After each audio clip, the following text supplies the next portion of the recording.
the way they used to be made and put together were really substantial and significant, and that's why we have antiques that are still around today that people want to pass on from generation to generation. So we're looking to do that, but with design that feels of this day, contemporary.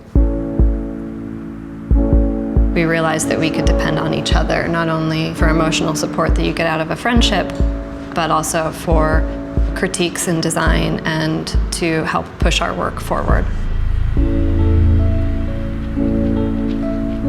Sometimes people think that it's a collective of individual ideas, and for us it means it's a product of our collective design consciousness. I feel like everybody could remember a piece of furniture from their childhood. That's what we're going for.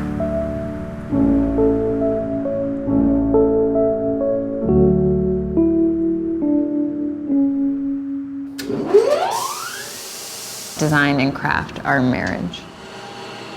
I wouldn't say everyone shares that perspective, but I would venture to say that it is. Part of what we did when we finished with design school was figure out how things were made. And craft is now integral to anything that we design.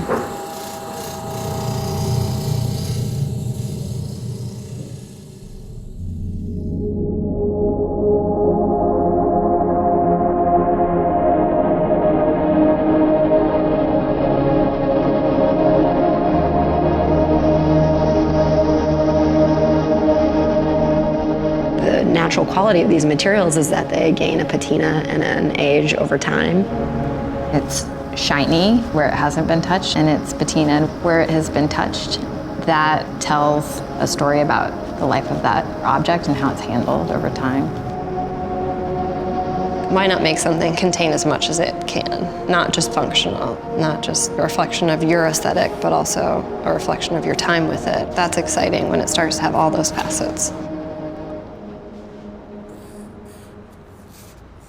They've gotten slightly heavy-handed. Something's missing. And every time I see the prototype, which lives in Crystal's home, I'm like, that's the leg. It's possible with a pen and paper to create something that looks amazing, but can not be built. That's part of our design process. We sit down together and we look at a form, but we're also talking about, well, how's that form put together? What are the materials? What do the joints look like? What's the construction technique? How long does that take? Craft is a thorough understanding of how materials go together and how you manipulate materials in order to create something.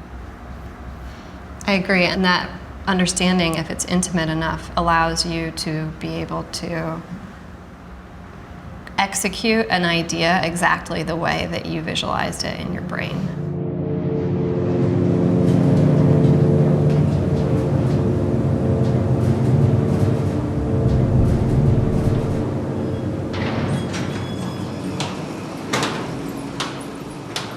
I don't think that any of us believe that everything has to be made in America. But I think at the same time, there's an efficiency and intimacy in making things with people who are close by.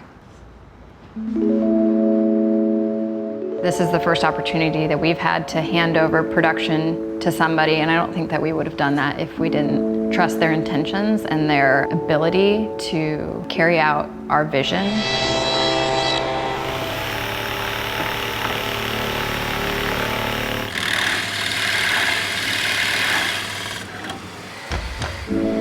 I think it's scary and liberating. Every piece that had Egg Collective's name on it went through our hands, literally. And it's exciting though, because it's going to be produced at a scale that we don't have at this moment and reach a larger audience.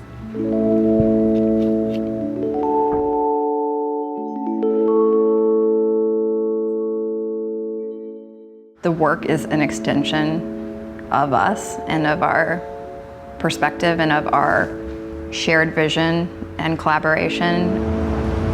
I think people are often surprised that we're as young as we are as a company because of the breadth of work that we have been able to put out. And that is a sheer testament to the efficiency of communication and dialogue that we share.